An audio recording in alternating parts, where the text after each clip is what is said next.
Day. Record heat not just hitting the U.S., people in Europe also dealing with it. The U.K.'s weather service says temperatures reached 104 degrees Fahrenheit for the first time ever yesterday. So hot there, it melted part of an airport runway in London. It forced the airport to shut down for several hours. And of course, we need to check in right now with Storm Tracker meteorologist Carson about the triple-digit temperatures we think could actually happen here by the end of the week. Hopefully, I'm assuming because, of course, they don't see those kind of temperatures. Yeah. They build their runways with a different kind of material, perhaps, than what we would. Yeah, if we go back to a few weeks ago, Chris, up in Minnesota, similar thing Road happened. buckled. Yes, the road buckled at one of the interstates around the Twin Cities. That's because the concrete and asphalt in those different parts of the country, different parts of the world, really aren't designed to sustain that kind of heat because, well, they don't see that kind of heat very often. Here in North Alabama, though, it is all too common, and unfortunately, we're starting another long stretch of heat. Let's put the 90s in perspective, though. So far this year, through yesterday, we have had 43 days in Huntsville with those highs in the 90s. Go back to last summer, all of last year, we only had 33 days. So we have already shattered the mark from last year. Last summer was much cooler than normal, also wetter than normal. That's why we had such a low number last year.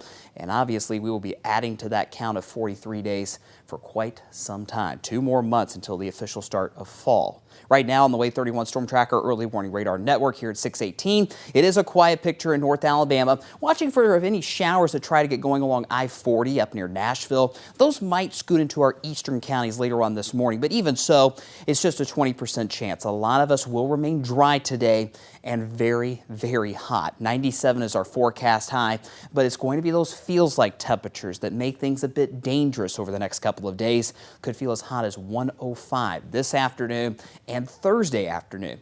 Typical heat precautions. Stay cool, stay hydrated. If you have to be outside this afternoon, just make sure you take frequent breaks inside in the AC. And don't forget that sunscreen either. UV index, extreme category. That means a sunburn time about 10 minutes later on today. Here we go with future radar, 8:30 this morning. This particular forecast model keeps us dry, but we could have a few showers in Jackson, Marshall, DeKalb, maybe even here in Madison County too. Any showers that do pop up this morning, they're gone by lunchtime. We'll have a good bit of sunshine later on this afternoon. Quiet overnight tonight, but as we get closer to sunrise Thursday morning, so 24 hours from now, we're going to be watching the first of what could be 2 rounds of storms tomorrow. For the first round tomorrow morning, we're focused on our eastern counties for that highest chance of showers and storms. Nothing severe tomorrow morning, but we could have heavy rain, maybe some gusty winds as well. We'll get a break around lunchtime, and then a second round of storms will try to get going right on top of North Alabama by 3 o'clock tomorrow afternoon.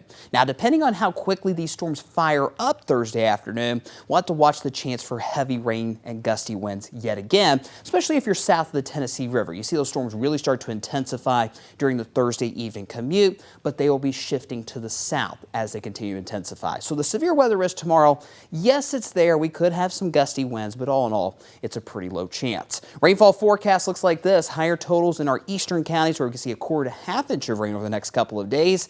Those of you in northwest Alabama may not see a drop over the next few days. And looking ahead to the weekend, mostly dry, very hot. Those high temperatures continue to hover in the upper 90s both Saturday and Sunday. And as you see in the 7-day, very, very monotonous. I know, 96 or 97 for those forecast highs with overnight lows in the low to mid 70s. Chris? Carson.